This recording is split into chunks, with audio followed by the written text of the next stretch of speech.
Hi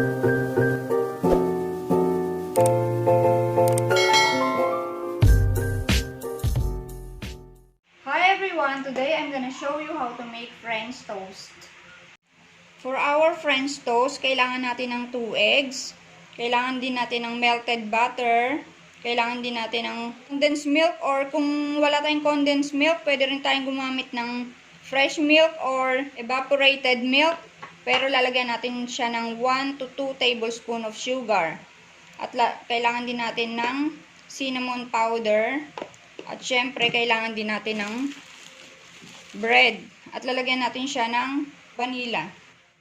Crack po muna natin ang ating eggs.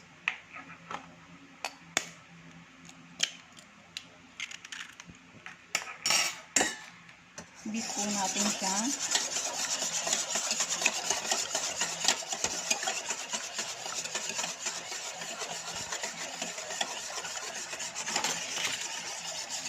Lalagyan po natin siya ng 1/2 cup of evaporated milk. Lalagyan po natin ng 2 tablespoon of butter.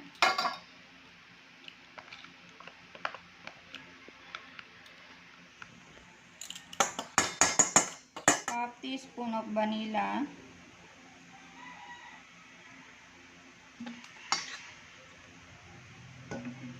1 teaspoon of cinnamon powder.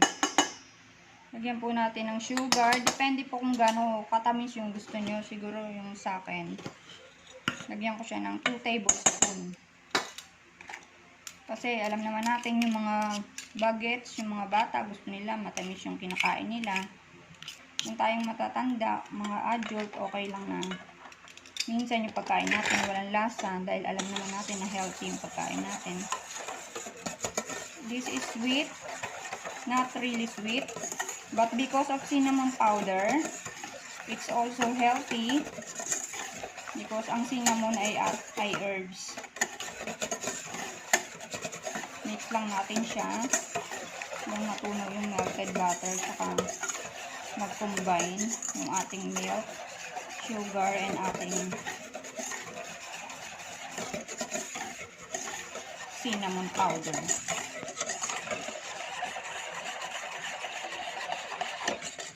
Ayan, well combine na po siya. Pwede na po natin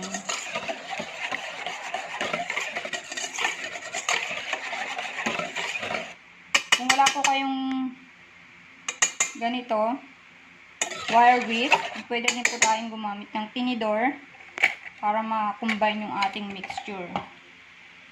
Ang ating pong bread, hihiwain ko po siya sa middle para i-serve na lang po natin siya. Pwede rin namang buo, kaya lang kasi mahirap siyang baligtarin sa kawali, lumalambot siya. Turn on the heat. Painitin lang siya natin ng mga medium heat. Okay na po yung ating pan. Lagyan po natin siya ng butter. Tayo na po natin mag-melt ng bahagya. Then yung ating bread, put on our mixture.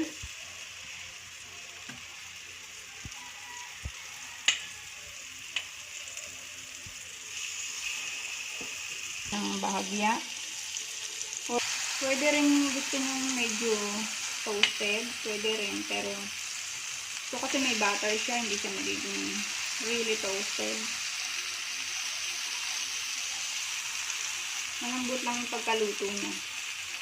Talagang magugustuhan siya ng mga bata. At the same time, healthy siya dahil ng cinnamon.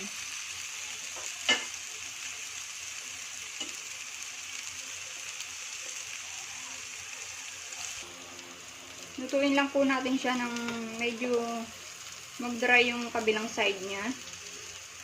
Ayan, okay. Medyo okay na po. Pwede natin siyang baligtarin. Siguro mga around 2 minutes to 2 minutes. 2 minutes sa kabila, 2 minutes sa ngayon. And then, okay na yung ating French toast.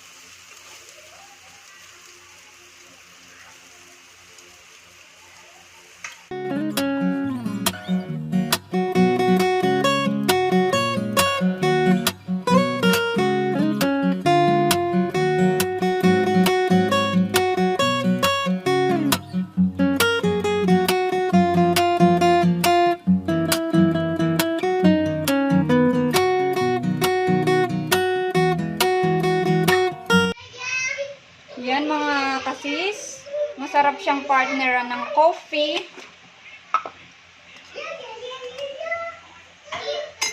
This is how I make coffee.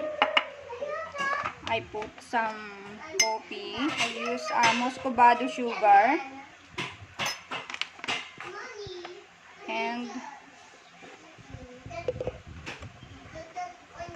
sometimes I use fresh milk. Sometimes I use coffee mate. Depende sa panlasa ko.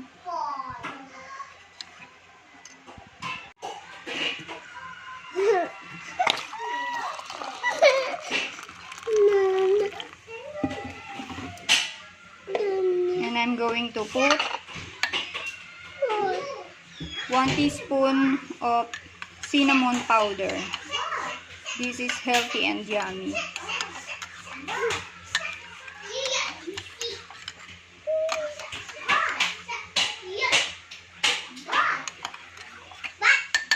This is my coffee.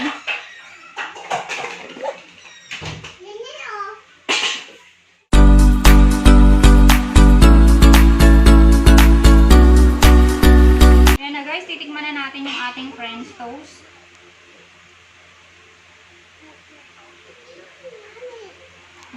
Perfect. Sakto lang yung sweet niya at saka yung cinnamon powder. Hindi naman siya lumasa sa ating French toast.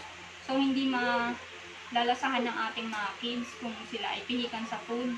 At yung ating butter, lumasa din.